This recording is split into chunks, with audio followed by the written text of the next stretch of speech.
Eto bigyan po natin ng reaksyon itong sinabi po. Ayun, sinabi ha, sinabi na naman.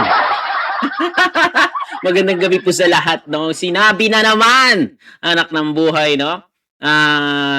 Sa nangyayari 'no, kahapon 'no, sinisisi pa yung gobyerno 'no. Bakit ba, ano bang kasalanan naman ng gobyerno? Bakit puro na lang government ang sinisisi, hindi yung, mga magulang o ating sarili? Dapat yung disiplina po ay magsimula sa atin 'no, magsimula po muna sa atin at sa loob ng bahay. Hello, Ma'am Jolly Bibs Castro, Ma'am Leonida, hello, Mimi Girl Love, shoutout po sa inyo, ayun. Ayun 'no, hello, hello, hello, hello, good evening 'no, ayun dito po muna tayo sa ngayon 'no, sa, channel ni Ballpoint Man 2.0, ayan. Ano, ito po, bigyan po natin ng, reaksyon itong sinabi na naman ng ating Vice Presidente, wow! Hello, Sir Joseph, Josephine, Ma'am Josephine Barrias, hello, big shoutout po. Itong sinabi po ng ating Vice Presidente 'no, "The government must act now to make our school safer." Oh, yun, maganda, maganda. Naglabas ng pahayag si Vice President Sara Duterte kaugnay po ng pamamaril ng 2 minor de edad sa isang paaralan sa Tacloban, Leyte, kung saan may nasawi at nasugatan at nakakalungkot na balita. But we cannot continue reacting only after another child is hurt or killed. Bahagi ng pahayag ng ating Vice Presidente. Uy, may simpatya. May simpatya pala. Meron pa ba tayong Vice Presidente? Meron pa pala tayo. Ay, anak ng buhay. Itong sabi niya, VP Sara, no, Vice Presidente natin, no. Sa Duterte, sa insidente ng pamamaril sa eskwelahan sa Tacloban City, this tragedy is also exposes the failure of the government. What? Government? To recognize the importance of intelligence gathering and identifying threats before lives are lost. Ayun. Ito. Basahin po natin yung mga comments at itong mga komento nyo po kung anong masasabi nyo mga kababayan, mga kasubaybay, mga ka-sponsor. Puro sisi, di na lang makakumilos. Tsak na pupunta lang naman sa mga burol na matay, na may dalang photographer at candy. So, gano'n naman talaga ginagawa ng ating BP. Di ba po? Oh, ay nako. Pero ako naaawa ako sa mga namatayan at sa mga estudyante na siyempre nasugatan at namatay at example tulad ni Rene 'no, Baterbonia ay kababayan din po namin 'no. He is Ilonggo blooded din po na lumaki ng Bukidnon ay ng Agusan. Oh, pero bakit 'no ang ating BP doon lang siya pumupunta, eh dapat siya ay naka-duty kung saan siya nakaupo. Naku po! Nga? Ang sabi ni Ma'am Dalis, bakit may BP pa ba tayo? Never feel the presence. Hindi po. I never feel she never feel the presence of BP in our country. Sabi po ni Ma'am Dali Babes Castro. Tama naman si Ma'am Dali Babes. Di ba po?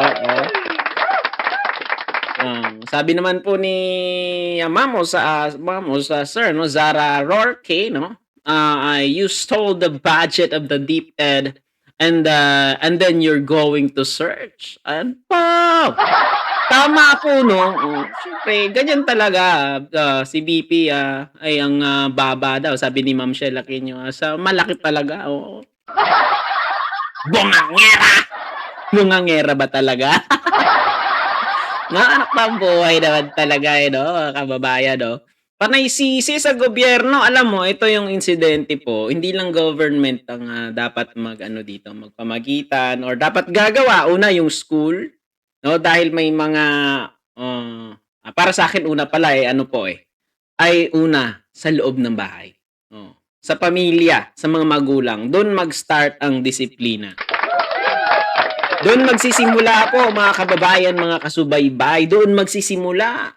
Opo. Para sa akin opinion ko 'to, may opinion din kayo kaya nga open po tayo dito no. Nakakalungkot pero hindi naman nakakatawa. Kaya hindi naman natin bigyan ng puro magluluksa tayo lahat. Kailangan natin yung positiveness of our thinking. Ba, English yun, mga kababayan, mga kasubaybay, no? Ang ating ano dito, bigyan ng tuon, no? Kung bakit nagkaganon ang mga batang yon, nung dalawang lalaki at nung sa Cavite, meron ding naganap, 'di ba? Batang babae at meron pa babae din na bata. Ay nako, ngayon sa Negros, no? Occidental or Oriental, grade 10 o grade 9, nagsaksakan na naman. Ay nako talaga. Kita nyo?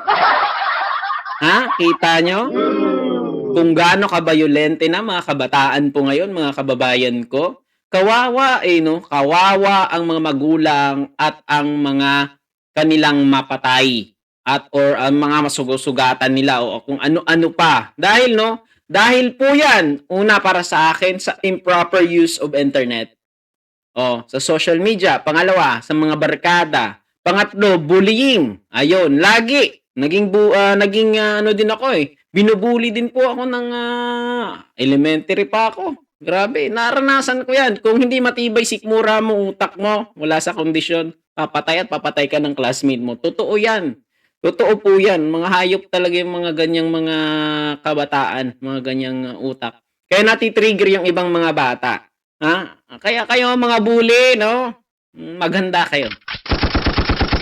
Pero para sa akin magsa-start 'yan sa mga magulang po talaga. Huwag natin sisisihin yung ibang tao. Kailangan yung mga magulang nakasubaybay, no? Pero lahat naman po alam ko naman may mga trabaho, busy, pero maglaan po tayo ng oras sa ating mga anak. Huwag po nating hayaan na mababad sila o na mababad o babad sila sa internet or babad sila dahil kailangan nilang magsalita kung anong problema nila, kung anong mga needs nila, hindi lang financial, na pinapaaral natin sila, mga magulang po, no, mga nanay at tatay, kailangan bigyan po natin sila ng atensyon, no? Kausapin anong problema, ano ang kailangan because they need also mentally and emotionally sa mga parents. Hello po, good evening po, Ma'am Remy Rivera. Ayun, may galab shoutout po. O, di ba po? Di ba po? Para sa akin, opinion ko yan. Ano po yung opinion nyo dyan, mga kababayan ko, sa inyo po? Di ba? Emotionally, mentally, physically, spiritually, kailangan natin i-guide ang ating mga anak, mga kabataan. I am not a father, but I have a adopted daughter. Kaya kailangan nila yan. Hindi pwedeng hayaan mo na lang sila, buong araw sila mag-TV dahil okay lang sila, nasa loob ng bahay lang sila kahit di sila lumalabas. Hayaan na lang natin sila, yung mga barkada, yung kanilang mapagsabihan, kung anong bigat, kung anong problema na meron sila. Iba na kasi yung generation po ngayon. Madali na silang matempt. Madali na rin silang pumasok sa mga bisyo at maengganyo dahil meron ng chat. No, dati cellphone ng ano lang, no? Nokia. Ngayon wala na. Madali lang, mabilis. Pag may internet, malakas. Lakas din talaga yung communication ng bawat isa. At hindi pa. No, hindi natin alam. Baka yung mga anak natin, humihit-hit na ng marijuana, ng droga, ng shabu. Dahil talamak yan eh. Kahit saan meron yan. Mga kababayan, mga kasubaybay. Totoo yan. Anak ng buhay talaga no? Ito, sampal to. Una. Ito pa. Una ulit. Balik tayo sa issue. At ito pa, mga kababayan, mga kasubabay, mga kasponsor. Yung mga pader. Di ba kahit may guard dyan, hindi mababantayan ng isang guard lang yan. Bakit? Yung mga kabataan, kahit ako, tumatalon ako dati sa pader Totoo po, hindi, walang paligoy-ligoy dito. Maging totoo lang tayo. Tumatalon din po ako sa pader. Kahit yung pader, nuhukayan pa yan sa ilalim para susuot doon para makalabas lang. Ganon, di ba? Sabi po nila na itong dalawang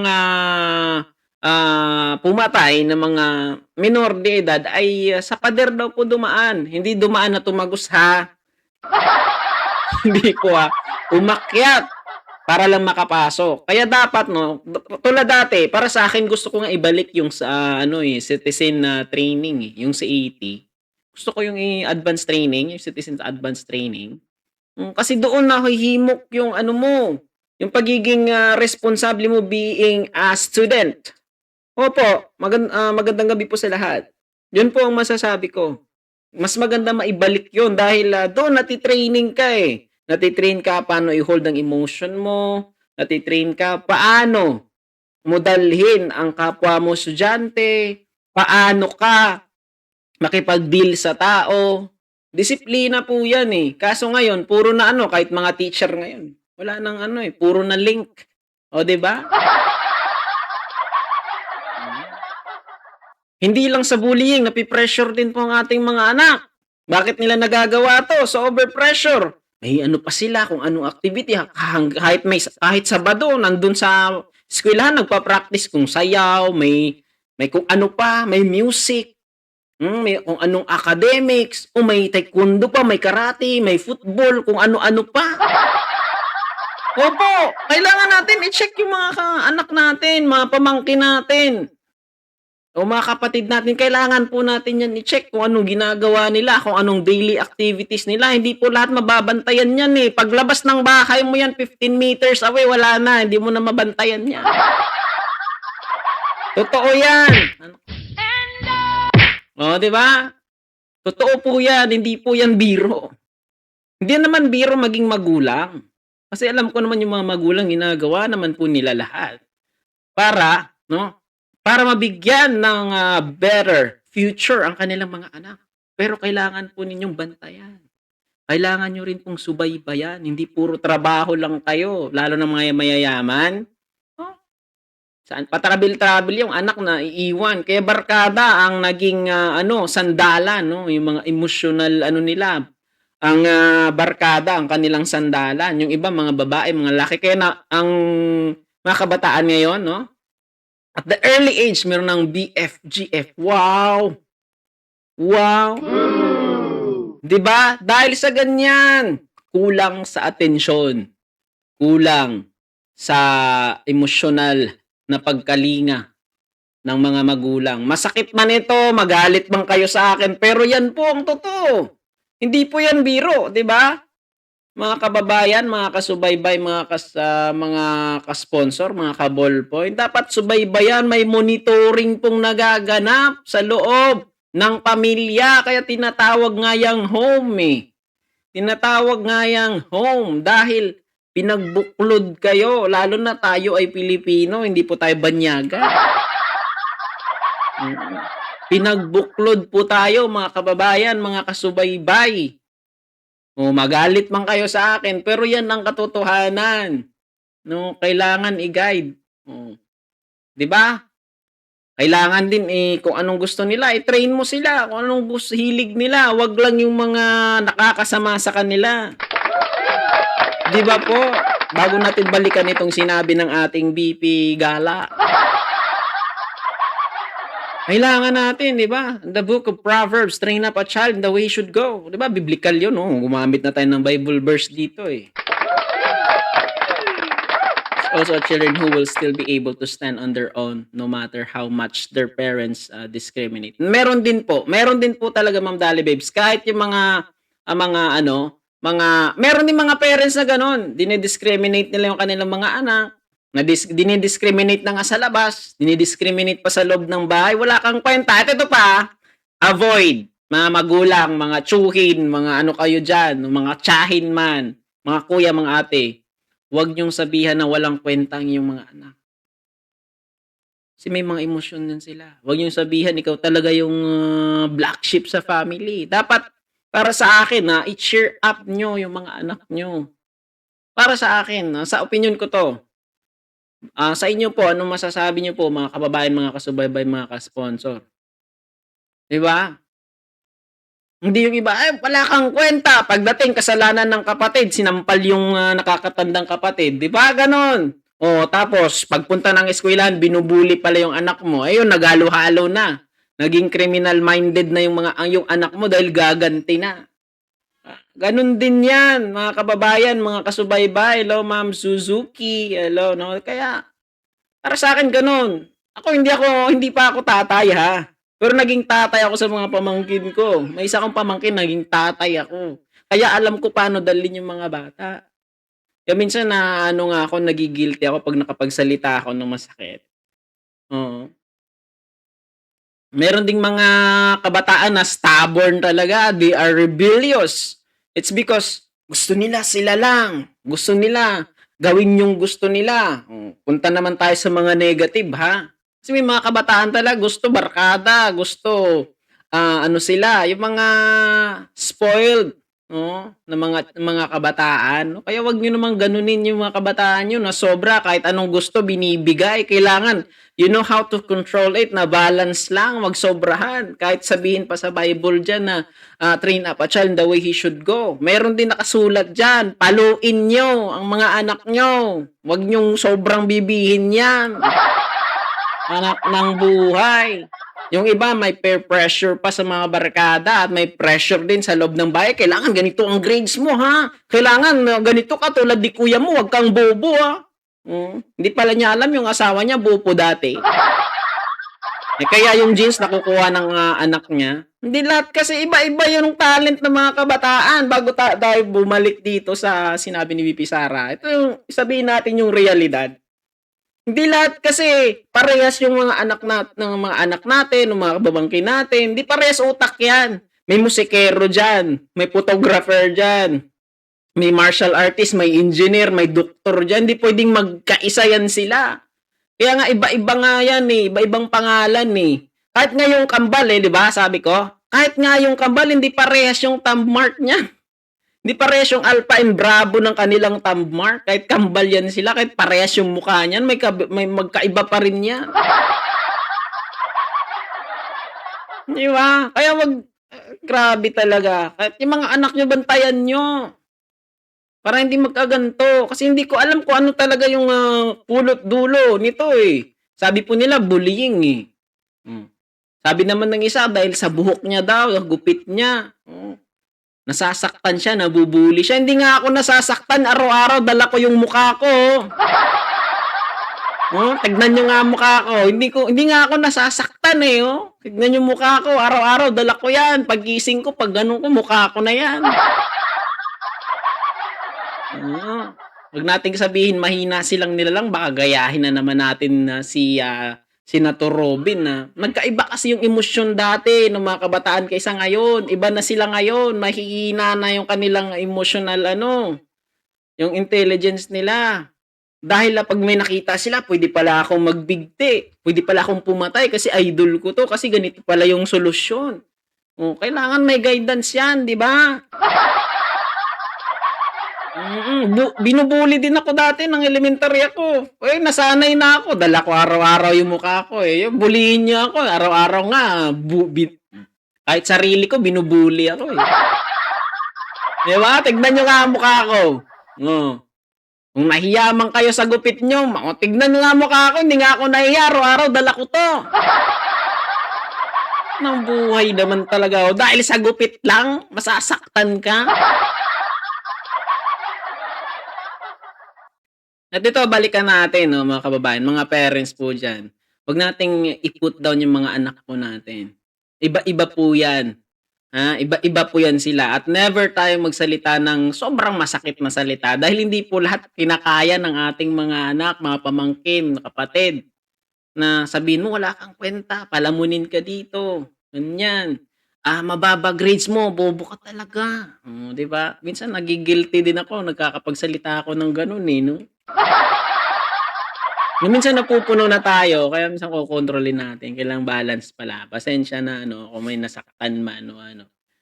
Pero kailangan natin i-train. Kailangan kung kailangan paluin po natin. Huwag nating hayaan na mapariwara po yung mga anak natin. Kasi po dito sabi daw sa book na bully daw kaya namaril siya, yung isa yung gupit na parang Guile. Tama yung Street Fighter na movie. Tama yung gupit ng isa parang si Guile. Binubuli daw siya dahil sa gupit niya. Ewan ko naman itong isang yung maliit na bata, yung payat. Ewan ko anong mga reasons. Kasi ang pamangkin pala po ito ng pulis, naka-close pala ni Senator Bato. Di ba? Anak ng buhay. Kaya pala. Nadamay tuloy si Senator Bato. ito, 'di ba, Ma'am Josephine Barrios, kailangan natin na i-cheer up ang, mga bata. Nakikita din kailangan ganyan, mga ignorance, the arrogance of Robin Cayetano and the corrupt are thieving politicians. Gano'n din po, gano'n. Tama po yung sinabi ni Ma'am ni Sir Florante Malasab, ayun. Ayun, mega love shoutout sa'yo, sir. Mega love shoutout po. Balikan po natin. What are the reason that's nonsense? Sabi ni Ma'am Susu. Okay. Ito 'di ba? Kasi puro sisi sa government. Ang government naman, ito kasi yung Child Protection Act. Inaabuso naman ng mga kabataan. 'Di ba po, mga kababayan, mga kasubaybay? Inaabuso ng mga kabataan, ng mga estudyante dati tulad nito, example, bago natin balikan 'to. May mga punto naman na minsan kahit yung government natin may mga lapses din. Pero sa nagpapatupad po niyan, lalo na sa school, kailangan may checking yung mga bag, i-check yan. May presking kung kailangan may presking, kung may babaeng diyan, mga kababayan ko, Ma'am Rallies. Hello, may kalab shoutout po. Magandang gabi po dito sa bansang Pilipinas. No? Kailangan kung may presking, kung may babae yung mag-check na guard o teacher ba na babae. Sa mga lalaki, ganun din po. 'Di ba? Hindi yung puro lang. Kaso na sobrang luwag, no? Kaya minsan, may mga kakulangan. Hindi lang minsan, may mga kakulangan din po. Una, sa loob ng bahay. Pangalawa, sa eskwelahan. Pangatlo, sa seguridad. Kaya kailangan natin na bantayan lahat. Pero wag naman natin isisi lahat. Tulad kay Senator Kiko, binabato siya lahat, no? Binabato. Senator Kiko, anak ng buhay. Bakit ba ngayon, ngak-ngak na ngak-ngak ang mga Duterte sa ganito at kanilang mga grupo? Sa insidente sa Tacloban City. Bakit ba nung panahon nila meron naman Meron namang patayan noon ng mga colleges. Naalala nyo ba yon? Ang panahon ng dating administration, ganito din kaganapan. At ang patayan sa EGK, ano yon? Ano yon? Design? Sa inyo po mga kababayan, galit na galit sila Parehas lang naman. Patayan nga sa EGK, okay lang, ilang libo ang namatay. 'Di ba?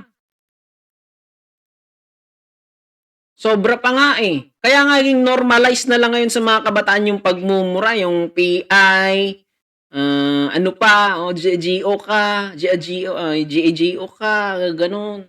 Anak ng buhay naman, GAGA. Nakikita nila sa dating presidente okay lang yung patayan noon. Pero we cannot deny na ang kriminalidad noon, meron ding, lalo na sa kanto, meron ding nabawasan. Matakot silang gumawa ng karahasan. Pero ang gumagawa naman ng karahasan noon, yung mga kapulisan. Dahil may reward system. Pero ngayon, si VP Sara Duterte, sa insidente ng pamamaril sa eskwelahan sa Tacloban City, this tragedy is also exposes the failure of the government to recognize the importance of intelligence gathering and identifying threats before lives are lost. Bakit noon ba sa EGK? Wala bang ganito? Mas malala pa nga di ba? Yung mga nangre-rape ngayon, tulad nung sa Tarlac. Ni-rape yung bata pa. Bata rin yung nang-rape, tapos pinatay pa. Di ba? Grabe, no? Ganyan nakalala. Ganyan nakalala ang henerasyon po ngayon. And we cannot deny that, mga kababayan, mga kasubaybay. Kaya agree man kayo o hindi, opinion ko to, opinion nyo yan. I also respect your opinion. Lahat po tayo dito, tao lang. Mayroong mga diferensya. Mayroong mga kakulangan. Sabi ni Ballpoint, at least the banana tree is full of bananas. Diba? Anak ng buhay, no? Akala mo perfecto. May busy pa pala tayo. Meron pa pala tayong vice presidente na gala ng gala kung saan may patay, kung saan may... Doon lang, gagala lang. Di ba? May mga juvenile pa. Tapos si Robin ngayon, Ganun din, sinisisi si Senador Kiko, parang dinidiin pa, eh, 'no? Parang kasalanan pa ni Senador Kiko. Ay naku naman, may mga proseso 'yan, eh. Akala mo hindi convicted, eh, 'no? Ay naku mga kababayan, mga kasubaybay, mga ka-sponsor, tindi ng mga tirada, eh, 'no? Akala mo they are perfect, 'no? Ay naku naman talaga. Hindi naman tayo gwapo, hindi naman tayo propesyonal, pero ewan ko lang, anak ng buhay. Eto 'no, proceed tayo sa next topic po mga kababayan.